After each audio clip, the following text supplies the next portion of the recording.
open by saying something I feel is very important to tell you.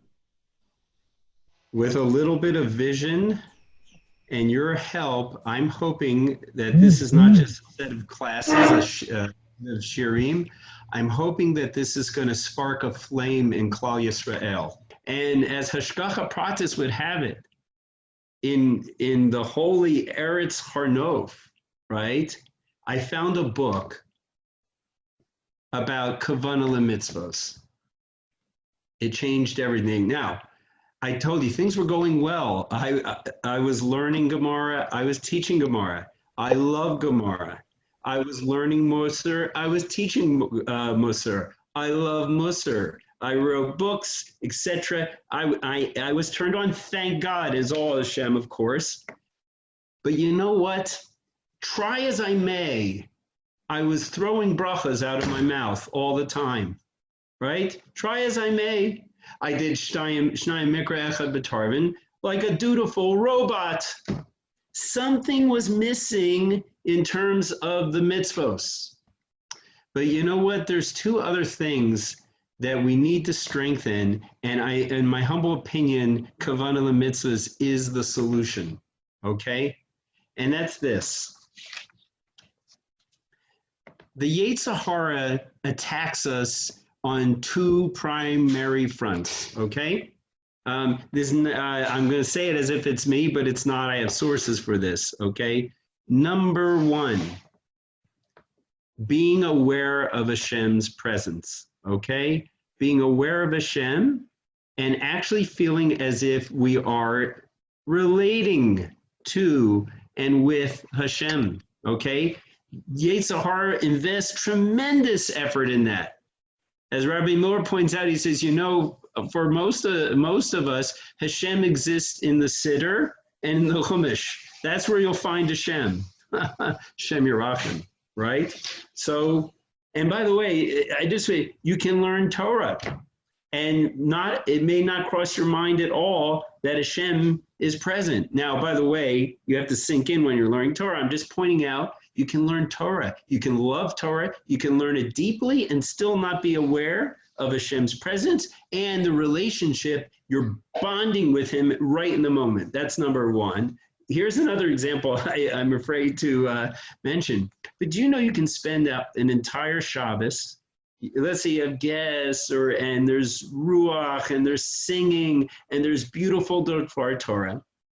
And if you count the guests, you count everyone, but you didn't think once that Hashem was present too, okay? So the Yetzer Hara is really about dulling our awareness and connection to Hashem, number one. The other big frontal place of attack is Olam Haba, thinking about Olam Haba. I want to, Rabbi Miller Zetzal wrote a sefer, they called together all his comments about Olam Haba, okay? And for good reason, because it's a big issue. But allow me to just read this part, okay?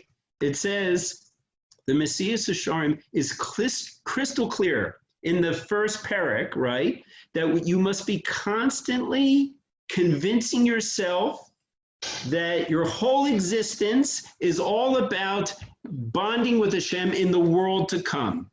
You're right? You should be driving that in. It should be fueling your entire experience. He calls it a foundation.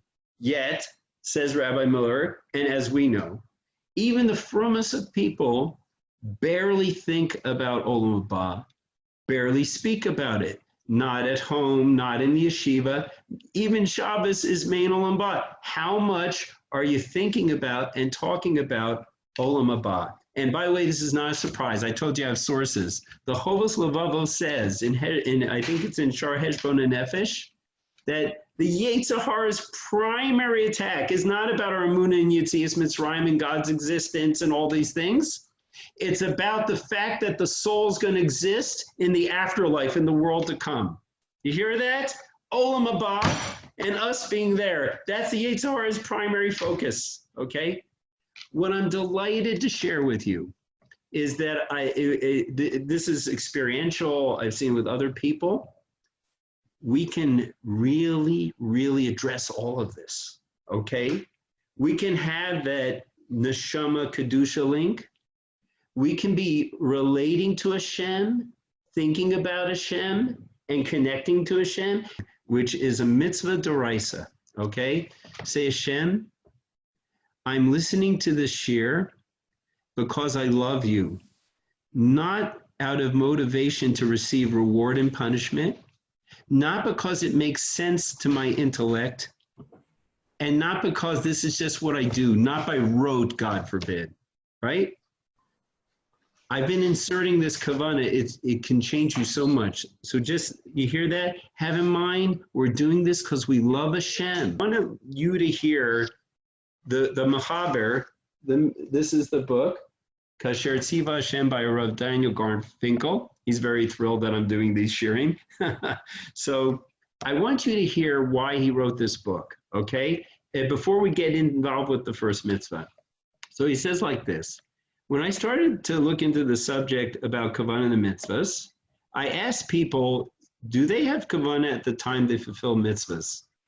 Okay, and they answered me certain mitzvahs, for example, Tekiyah Shofar and Kriyas Megillah. In other words, when Rabbi Michael, or Gabbai, when the Gabbai says, by the way, everyone, please have in mind to fulfill Kriyas Megillah. Please have in mind Tekiyah Shofar. So some of the people he asked said, yes, I have in mind then, okay? Then he spoke to other people. And they said, not just then, some people would have also have in mind for Birkas Hamazon, Baruch Hashem, some people for tzitzis, some for tefillin. So certain famous mitzvahs also on the list. So the author thought to himself, before he became an author, he said to himself, you know, maybe there's no obligation to have Kavannah for the rest of the mitzvahs. Maybe there's like certain ones you have to have Kavannah for, right? Maybe it's not really necessary, halacha l'maisa. However, he looked in the poskim and he searched thoroughly and he realized, not true. We have an obligation to have Kavannah for every single mitzvah that we do. Now, let's discover the buried treasures in Modeh Ani. Okay, look at the first one. You actually, you know, things get scarfed into the 6 constant mitzvahs. Some people are familiar with it. God bless Rabbi Weinberg, Esher Torah publicized it. I can't imagine their schluss. But, you know, the first commandment, right? Anochi, I'm God who took you out of Egypt, right? So when we talk about working on Amunah, he has a lot of Amunah. You need Amunah. Guess what? You know, you can be working on Amunah every time you do 2 things. Every time you describe anything and assert Hashem did that, okay? So first of all right, when you say, thank you, Hashem, for returning my soul. You're the one, I believe, with Amunah Shlema, that you returned my soul to me in the morning. Mitzvah d'oraisa, the Rudy smile. Do you realize what you did to your Modeh Ani? First of all, you know, we have the zombie. If you tackle the zombie issue, that's great. But you did. The Sefer Chinuch says we can't fathom what we've accomplished in getting close to Hashem when you fulfill a mitzvah d'oraisa like this, okay? All right, that's number one. One way you fulfill a mochi is just by realizing Hashem, you just believe what you're saying. Believe that Hashem was the one who returned your soul. Secondly, okay, when you said lifanecha, before you, I thank you. When you speak, if you just have an awareness, I'm speaking to Hashem, Hashem's in the room. That's a different fulfillment of Anochi. It's a separate fulfillment of Amunah, right? There's 2 aspects where there's more. I got this from a Rabbi Tzadok Cable, wrote a whole sefer on this. One is any description of Hashem's providence, his creating the world. Any second you think of that, boom, mitzvah d'oraisa. But not only that, Shavisi Hashem, that's a pasuk in Tehillim. But when you have any awareness, you're fulfilling the first commandment. You hear that?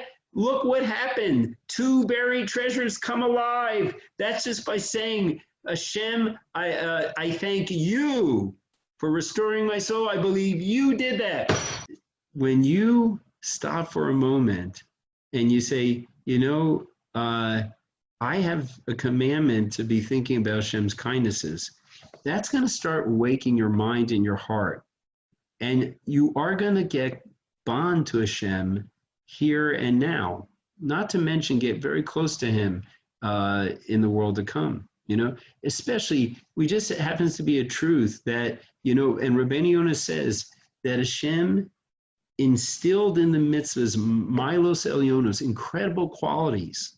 So if you constantly, before you do the act, you insert the thought, you think about the source, you start to develop milos elyonos, incredible qualities in your soul.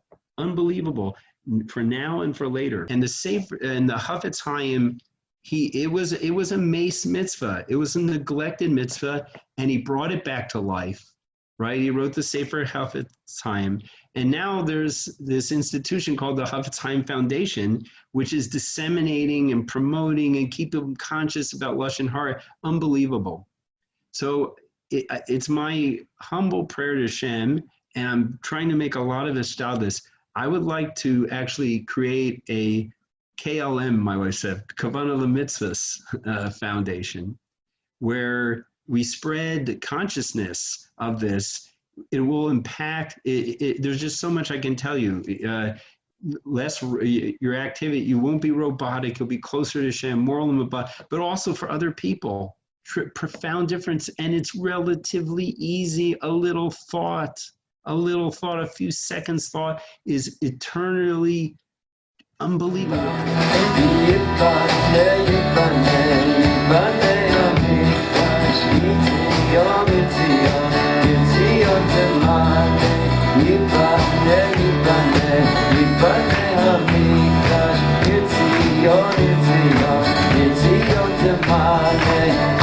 It's